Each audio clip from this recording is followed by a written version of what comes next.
shirinlik, sun'iy shirinliklardan voz kechish payti kelmadimi? Grip bo'lmaydi. Hozirgi kunda detskiy больницаga boradigan bo'lsak, o'chirit ashancha hamma kasalga o'xshaydi. Qalampir munchoqni bug'dan tayyorlangan, aynan farzandingiz qishda gripp bo'lmasligi uchun, bu umuman farzandingizga zarari yo'q. Baraka topib shu narsani farzandingizga olib bering desa bo'ladi. Bemalol oilaviy iste'mol qilish uchun bu kichkina tarifdan logotip qo'yilgan, aynan siz uchun ishlab chiqarilgan. Yosh bolalar hozirgi kunda gijja sababli ozib ketish holatlari, ishtahasi yo'qligi, shirinlik ko'payyaptimi farzandingiz? Demak, aniq gijjasi bor. Ya'ni juda ham ko'p insonlar hozirgi kunda kreshki, fanta shunga o'xshagan narsalar juda ham urg'u qo'yib yuborgan. Shakar choy shunga o'xshagan narsalar iste'mol qilib, ishtahasi yo'q, ozib ketish holatlari, immunitet pasayishi va tez kasal bo'lish holatlari kuzatilyapti. Buni esa buni choralari qanday, buni nima qilishimiz kerak deb aytib o'tsangiz, hozirgi kunda yosh bolaga ovqatdan oldin shirinlik bermang. Ovqatdan keyin shirinlik bering. Ovqatingni yesang, shu ovqat yeganingdan keyin shu shirinlikni beraman deb aytadi. Va shirinlik, sun'iy shirinliklardan voz kechish payti kelmadimi? Bunday o'ylab qaraydigan bo'lsak, 2000-yillarda unaqa shirinliklar bo'lmagan. Hozir magazinga kirib, ming xil shirinlik bor. Bolangiz bilan magazinga boradigan bo'lsangiz, ming xil shirinlikdan o'ziga yoqqanini tanlab olib iste'mol qilishadi. Bu esa gijjalarni boqadigan yagona narsalardan biri bu shirinliklar hisoblanadi. Siz tabiiy shirinliklar bering, apelsin, mandarin bering, shirin mevalar ham bor-ku. Shirin olma bor. Siz shirin sitrus mevalarga o'rgating yoki olmalarga o'rgating, shirin narsalarga emas. Agar shu narsalarni mana shirin, to'g'ri, mayiz shirin, qandlardan ko'ra mayiz bering farzandingizga. Mayiz ham, oddiy mayiz ham farzandingiz juda ham yaxshi qonini ko'paytiradi, aqliy faoliyatiga yaxshi. Oddiy misol uchun magazindan olib bergan shirinliklardan ko'ra oddiy mayiz ham juda ham foydali o'zi aslida. Va yana bir narsalardan biri shu mevalarga o'rgating farzandingizga. Va qishda kasal bo'lmaydi, gripp bu.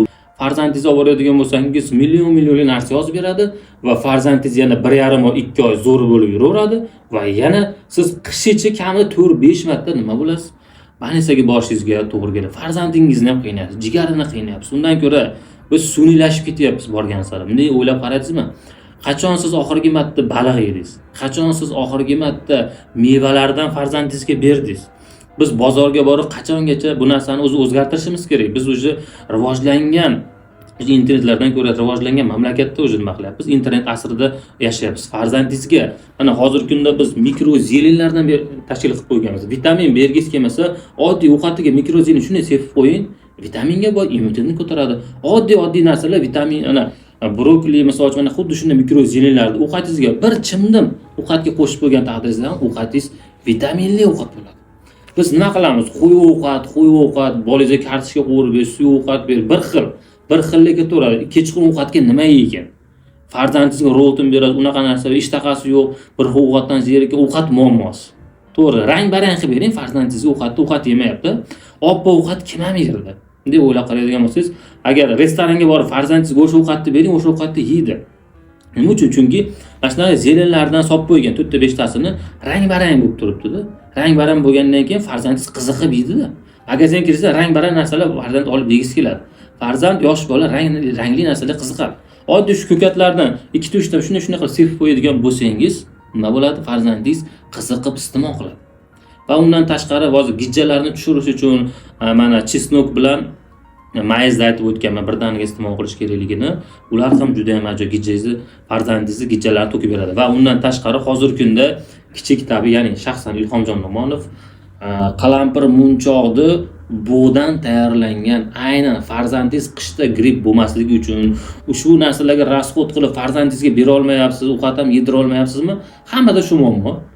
Gijjalarga qarshi sirop ishlab chiqaradi. Bu umuman ximikati yo'q. O'ylamanglar, bu sirop bo'lgani bilan kimyoviy narsa aralashgan deb o'ylashingiz mumkin. Lekin kimyoviy narsa bunga aralashmagan. Qaranglar, tarkiblari polni orqasida yozilgan shtrik kodlarigacha bor. 100% qonuniy sertifikati bor narsa. Qo'rqmay, shaxsan o'zim ikkita farzandim bor, 2 yoshli, 4 yoshli.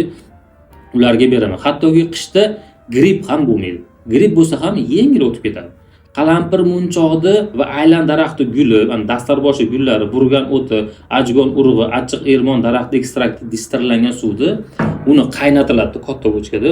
Uni chiqqan bug'idan chiqqan sirop hisoblanadi. Bu umuman farzandingizga zarari yo'q. Baraka topib shu narsani farzandingizga olib bering, iste'mol qiling. Buni qanday iste'mol qiladi deganda, shu 5 grammi bor. 5 grammini 100 gram, 50 gram suvga qo'shib bering. Bu ta'mini ham, haligi hidini ham bilmaydi hattoki. Shunday oddiy bilan qaynagan suv doimiy farzand iste'mol qiladi. Qaynagan suvga shunday quyib berasizda, farzandingiz chanqagan shunday beradigan bo'lsa, kuniga bir mahal, ikki mahal bering.